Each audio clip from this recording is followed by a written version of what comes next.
Hello friends, how are you. कल हम दूसरा शब्द रूप लिखाए थे, नदी शब्द रूप। आप लोग ज़रूर देख लिए होंगे। आज हम जो बताने जा रहे हैं वो है मुनि शब्द रूप। मुनि है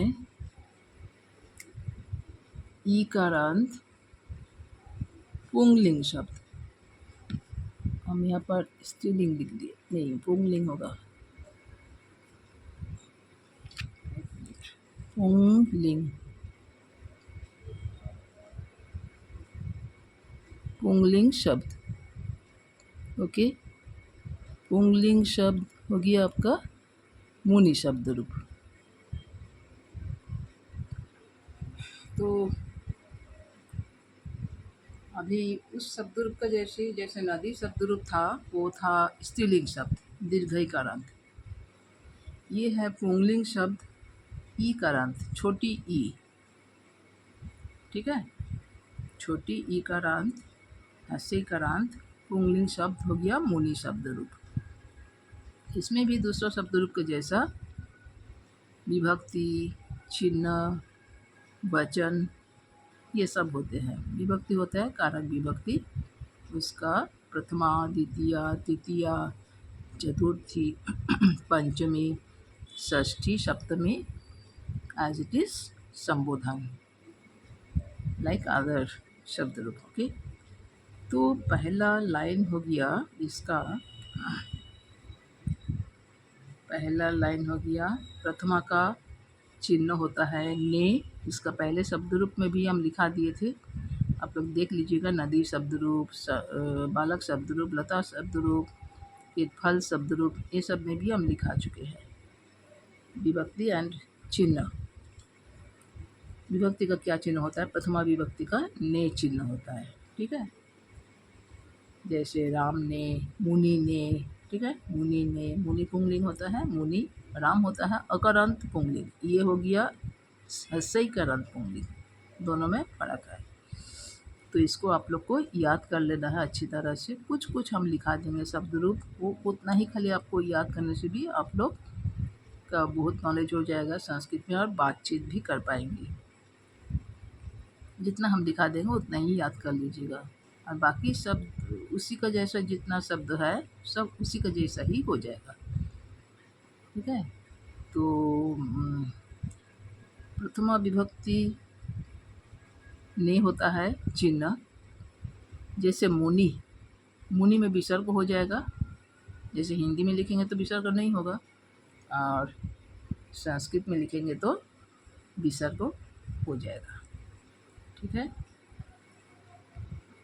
तो मुनि हो गया मुनि, या मुनि हो गया एक वचन में। मुनि हो गया, मुनि मतलब एक मुनि ने, ठीक है। एक मुनि ने, एक वचन है तो एक मुनि ने। द्विवचन में मुनि हो गया, देखिए इसमें हस्सीकरण, आपको खाली स्पेलिंग देखना है, स्पेलिंग को मार्क करना है, याद रखना है। मुनि पहला जो शब्द है उसमें हर्षे का अर्थ हो जाएगा। द्विवचन में जो मुनि हम लिखे हैं उसमें दीर्घई हो जाएगा, ठीक है। किसमें दीर्घई होगा, किसमें हर्षे होगा, उसका आपका अच्छी तरह से देख लेना है। एक बार पढ़ लेने से, देख लेने से, उसको बिना देख के फिर बोलिएगा, आपको कंठस्थ हो जाएगा, याद रहेगा हमेशा, स्पेलिंग भी याद रहेगा। मुनयः मतलब बहुत सारे, मतलब दो से ज़्यादा, कोई भी नंबर का हो सकता है। बहुत सारे मुनया, मुनया मुनि ने, दो से ज़्यादा मुनि ने। अच्छा, ये हो गया प्रथमा विभक्ति। अभी द्वितीय विभक्ति का मतलब क्या होता है? द्वितीय विभक्ति का मतलब को, उसका चिन्ह को होता है। जैसे मुनिम, मुनि को, मुनिम मतलब मुनि को, ठीक है। और मुनि सेम स्पेलिंग हो जाएगा द्विवचन प्रथमा का जैसा, मुनि। इसमें दीर्घ होगा, कहाँ कहाँ दीर्घ होगा देख लीजिएगा। द्विवचन प्रथमा द्वितीय का द्विवचन में, अच्छा, और द्वितीय का बहुवचन में। तो मुनि द्वितीय का द्विवचन का मुनि का मतलब होता है दो मुनि को, ठीक है, दो मुनि को। मुनिम मत, मुनिन, ये मुनिम हो गया, म हो गया, ये लास्ट में म है, इसमें लास्ट में ना है। तो मुनि, मुनि मतलब बहुत सारे मुनियों को, ठीक है, बहुत सारे मुनि को। तृतीया विभक्ति, तृतीया तो मतलब क्या होता है, द्वारा होता है, आप लोग को मालूम ही है द्वारा। तृतीया मतलब द्वारा भी बोल सकता है, से भी बोल सकता है, से। तो द्वारा, तो मुनिना, ये मुनिना का मतलब हो गया मुनि के, एक मुनि के द्वारा, क्योंकि एक वचन है, इसको आपको ध्यान रखना है, इसको भी ध्यान रखना है, इसको भी ध्यान रखना है और इसको भी ध्यान रखना है। मुनिना मतलब एक मुनि के द्वारा या एक मुनि से, ठीक है। इस से का मतलब द्वारा होता है, द्वारा के मीनिंग से इसको से में इंक्लूड करना है। मुनिभ्यम, मुनिभ्यम मतलब दो मुनि से या दो मुनि द्वारा। मुनि भी मतलब अनेक मुनि के द्वारा, ठीक है। मुनि भी मतलब अनेक मुनि के द्वारा। चतुर्थी विभक्ति, चतुर्थी विभक्ति का मतलब होता है लिए या के लिए। चतुर्थी विभक्ति, तो पहला शब्द है मुनये, मुनय मतलब एक मुनि के लिए, एक मुनि के लिए। अच्छा, और एक मुनि के लिए। और दूसरा है मुनिभ्यम, मुनिभ्यम दो मुनि के लिए। मुनिभ्यम मतलब दो, इसमें भी मुनिभ्यम है, इसमें मुनिभ्यम है, इसमें मुनिभ्यम, तीन जगह मुनिभ्यम है। तो दो मुनि के लिए चतुर्थी में। मुनिभ्यम मतलब अनेक मुनि के लिए। हो गया, इतना तक समझ गए। फिर पंचमी आ रहा है, इसमें भी से आ रहा है, इसमें भी से है या द्वारा है, इसमें से है। तो दोनों से में क्या से फ़र्क करेंगे, फ़र्क ऐसे ही करेंगे। ये पंचमी का से का मतलब होता है कोई चीज़ से कोई चीज़ अलग होना। तब हम जब से लगाएंगे, आसमान से पानी गिरता है, पेड़ से पत्ता गिरता है, हैं, तो उस टाइप का अलग हो गया, पेड़ से पत्ता अलग हो गया, आसमान से पानी अलग हो गया, तो पंचमी विभक्ति हो जाएगा उस से के लिए। और द्वारा होगा जब एक चीज़ से अलग नहीं होगा, सटा हुआ रहेगा, तो उसको हम से लगाएंगे, ठीक है। ये तृतीया लगाएंगे। हो गया पंचमी से। मुने, मुने मतलब एक मुनि से। मुने मतलब देखिएगा कहाँ कहाँ विसर्ग है। मुने मतलब एक मुनि से, ये दोनों में विसर्ग है, पंचमी षष्ठी का एक वचन में, ठीक है। और ये यहाँ पर तृतीया चतुर्थी पंचमी का बहुवचन में विसर्ग है। अच्छा, तो पंचमी एक मुनि से हो गया। मुनिभ्य मतलब दो मुनि से, मुनिभ्य मतलब अनेक मुनि से। षष्ठी का मतलब होता है का, के या की।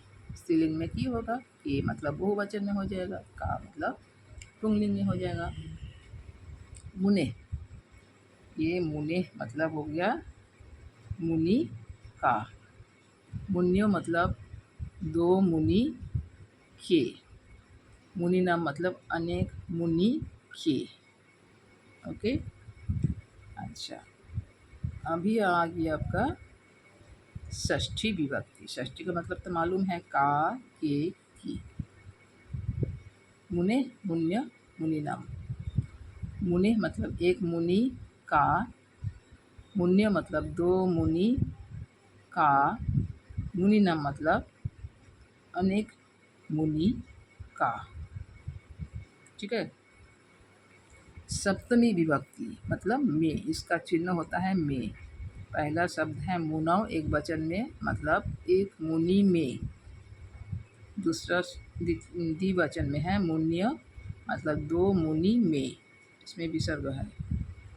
तीसरा है मुनिषु, इसमें देखिएगा मध्य नषक में हस्सु है, और जब स्त्रीलिंग होते हैं तो दंत में हस्सी हो जाती है, जैसे लतासु, ठीक है।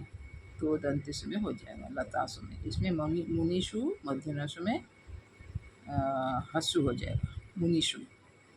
तो इसका मतलब अनेक मुनि में, ठीक है। जैसे अनेक मुनि में गुण है, कुछ भी, संबोधन। हे संबोधन का चिन्ह होता है हे अरे। हे अरे, हे लगेगा या हरे लगेगा। जैसे हम लोग किसी को बुलाते हैं, हे मुनि, ऐ इधर आओ, तो ऐ बोलते हैं तो उसके बदले संस्कृत में हे या अरे बोला जाता है। हे मुने मतलब एक जन को बुलाने के लिए हे मुने लगाएंगे ये। लेकिन देखिए ये इसमें जनरली प्रथमा का लाइन इसमें संबोधन में लगता है, लेकिन खाली एक वचन का अलग होता है। तो इसमें भी ऐसे ही लगा, प्रथमा का लाइन लगा, लेकिन मुनि न में हस्ती विसर्ग है प्रथमा में, इसमें अलग हो गया। इसमें पहली बात है न में एक हल लग गया और विसर्ग हट गया एक वचन में। बाकी दोनों वचन में सेम होगा, प्रथमा का जैसा सेम होगा। ठीक है, तो हे मुने, हे मुनि, हे मुनि, हे मुने, हे मुनि और हे मुनया। जैसे हे मुनया है इसमें भी हे, इसमें मुनया है वो वचन में, इसमें भी हे मुनया हो जाएगा। ठीक है, और इसमें ज़रूर एक संबोधन का चिन्ह भी हो जाएगा। ये संबोधन का चिन्ह जरूर लिखेंगे आप लोग, ये संबोधन का चिन्ह जरूर देना है, नहीं तो संबोधन नहीं माना जाएगा। ठीक है, ये हो गया आपका मुनि शब्द रूप। तो जितना हम शब्द रूप लिखा दिए आज तक, वो पूरा शब्द रूप आप लोग याद कर लीजिएगा, तो आप लोग का बहुत अच्छा आइडिया हो जाएगा। एक शब्द रूप हम बार बार नहीं लिखाएं, हम सब अलग अलग शब्द रूप लिखाएं, जैसे कि आप लोग का सेंटेंस बनाने, संस्कृत में बातचीत करने में सुविधा हो जाएगा। सब शब्द रूप अलग अलग, एक शब्द रूप हम नहीं बनाए, क्योंकि स्पेलिंग जिसका एक सेम है उसमें आपको सेम रहेगा, इसमें आपको मैंने इस शब्द रूप का जैसे सेम हो जाएगा। जैसे हम बालक शब्द रूप लिखा है, बालक का लास्ट में अ है, बालक का अ उच्चारण हो रहा है, तो उसमें जितना भी शब्द नाउन शब्द संज्ञा शब्द में अ उच्चारण है लास्ट में, तो सब बालक जैसे ही हो जाएगा। जैसे लता शब्द रूप लिखा है स्त्रीलिंग में, आकारांत स्त्रीलिंग लास्ट में आ है, लता आकार है, तो जितना भी शब्द आकार से है लास्ट में आकार होगा, वो सब लता के जैसा हो जाएगा। तो सब तो हम नहीं लिखा है ना, खाली एक ही ठो लिखा है, तो आप लोग को सबका एक एक पढ़ना है। उसी तरह मुनि, उसके बाद नदी, उसके बाद फल, सब अलग अलग शब्द रूप है, अलग अलग लिंग का, स्त्रीलिंग, नपुंसकलिंग, पुंगलिंग, इकार हस्से इकारांत, दीर्घ इकारांत, इस टाइप का हम अलग अलग शब्द रूप लिखा दिए। उसको आप लोग को अच्छी तरह से कंठस्थ कर लेना है। ऐसे कंठस्थ कीजिएगा जी हमेशा ज़िंदगी भर याद रहेगा। ठीक है, अच्छा से कंठस्थ कर लीजिए। और खाली कंठस्थ करने से नहीं होगा, उससे आपको सेंटेंस बनाकर लिखना है या किसी से बोलना है। सबसे अच्छी बात है कि बोलना। ठीक है, तो खाली लिखने से तो बोल नहीं पाएंगे ना, खाली लिखते जाएंगे ज्ञान बढ़ाते जाएंगे, उसका क्या फ़ायदा होगा। अगर आप इंग्लिश सीखते जाएंगे ज्ञान बढ़ाते जाएंगे, आप एक लाइन बोल नहीं पाएंगे, अच्छा लगेगा, उसका तो कोई यूटिलाइज नहीं होगा ना। उसी तरह संस्कृत में भी सेम थिंग, तो आपको यूटिलाइज करना है, उसको सेंटेंस बना के बोलना है। ठीक है, तभी उसका वैल्यू होगा, उसको आपको फ़ायदा होगा। जितना आप अच्छा से बोल पाइएगा उतना आपका फ़ायदा है। और देखिएगा ये इंग्लिश से भी आसान हो जाएगा। तो आप लोग जितना भी हिंदी में शब्द बोलते हैं, वो तो हिंदी में तो मैंने बोल चाल का भाषा बोलते हैं, जब भी बोलते हैं आप लोग बोल चाल का भाषा ही बोलते हैं।